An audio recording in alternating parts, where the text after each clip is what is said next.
I wouldn't have tattoos if you paid for it. It's, to me, it's just disfiguring your body.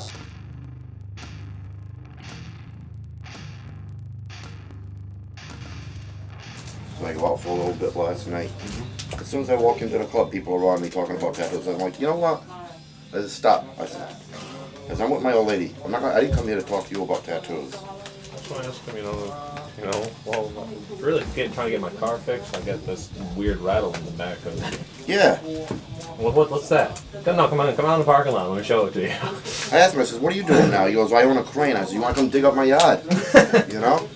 Come on to the party. You can dig fucking, you can dig holes. We'll just dig holes all Yeah. day. Well, that's work. I said, well, what the hell do you think tattooing is? And I used to do a lot of artwork for them, and they said, you should try tattooing. I hooked up with a couple of people.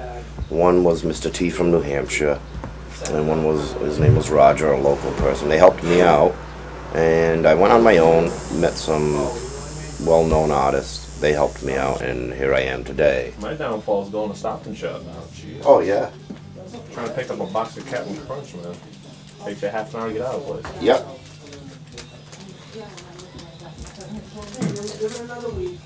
One's even worse is when they start disrobing in public to show you something. And you're trying to walk away and they're jumping in front of you, taking off articles of their clothing, you know? Mastodons were actually roaming the planet when I first started tattooing. It was right before the last ice age that it was experienced. It was pretty much just a rudimentary grunt poke with sharp sticks type thing. Business wasn't really good at that time because the technology hasn't quite come up as it is nowadays. Basically any sort of payment plan was simple bartering, fruits, berries, grubs, stuff to that effect. As for designs, stickmen, chasing buffalo, stuff like that. I'm not crazy about this flying shit right now, not with Egypt Air. Every time you turn on the TV now, somebody else crashed. Kennedy, then that golfer there. Golfer? Yeah, golfer. You didn't hear about that? I heard about I forgot what his Egypt name Air. is. Some famous golfer and his entourage, they were flying in a little private Learjet. And they just nosedived and crashed. Now, what exactly does a golfer's entourage consist of? I don't know. Like golfing groupies or something like that? I guess people who hold his balls. You know? Right on. Right on. There's always someone there when it's tea time. Hey. You like that? I said, what? It's bogus. I come over, I said, what's bogus? Look at his hair. Look at how long that was. That's bogus. I said, well, goddamn you. I remember you thought that was the best thing coming down the pike. I thought that was good. I said, you did. She said, oh, she said, that's bogus.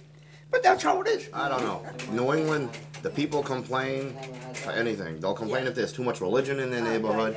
Then they complain if there's too much crime in their neighborhood. They complain if there's too much meat in their neighborhood. What do you want? No, people bitch. About anything. You know it. They're all offended. Hey, I was listening to this talk show the other day. I don't know why I turned it on. I went by AM though, right? And I scooted around. Thank you. Scooted around, and this guy on this Providence station, he said he was 52 or 53 years old, which would have made him in his 20s in the 60s. Yep. Now, we know what he did in the 60s if he was in his 20s. Everybody did. Everybody did. You know it. Unless he was the only guy that got beat up. You know what I mean? You know it. And he says all these sitcoms that are on TV now, they're all like sex related and so on and so forth. And his children are 16 and 17, and he forbids them to watch it. He's so offended by it. And it's not even funny sex comedy. It's just boring sex comedy. And he's appalled by it. And I was going to call him up and I was going to ask him, I was going to say, you're in your 50s. And this is the 90s. So in the 60s, you would have been in your 20s. And when he would have said, yeah, I would have said, well, you people were whining back then, and you're whining now. Back then you were whining because you couldn't get free sex. Now you're whining because you got it. Exactly. What does it feel to be a whiner for 30 years? Tell me. You know, if somebody said, this is the style, people don't, they don't say, how do I look in it? They'll wear it or they'll use it because it's the style. They may look crappy, but hey, it's the style, and I was young in the 60s, but I went with the styles.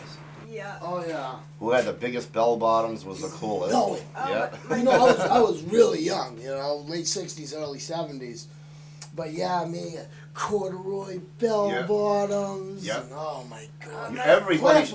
All the brothers had the platform Yeah, shoes. yeah, and afros, and they looked good. I miss the afro. I think they miss should the bring afro. it back. Yeah, Bring back that's the what I big say, ass too. fro with the power fist Yeah. sticking Yeah. out of it, the pants, bring it all back. Yeah.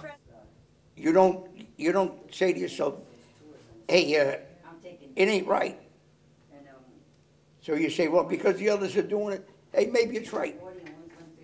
But me, if I don't think if it's not right for me, and if I don't think it's not right for my children, then it's not right.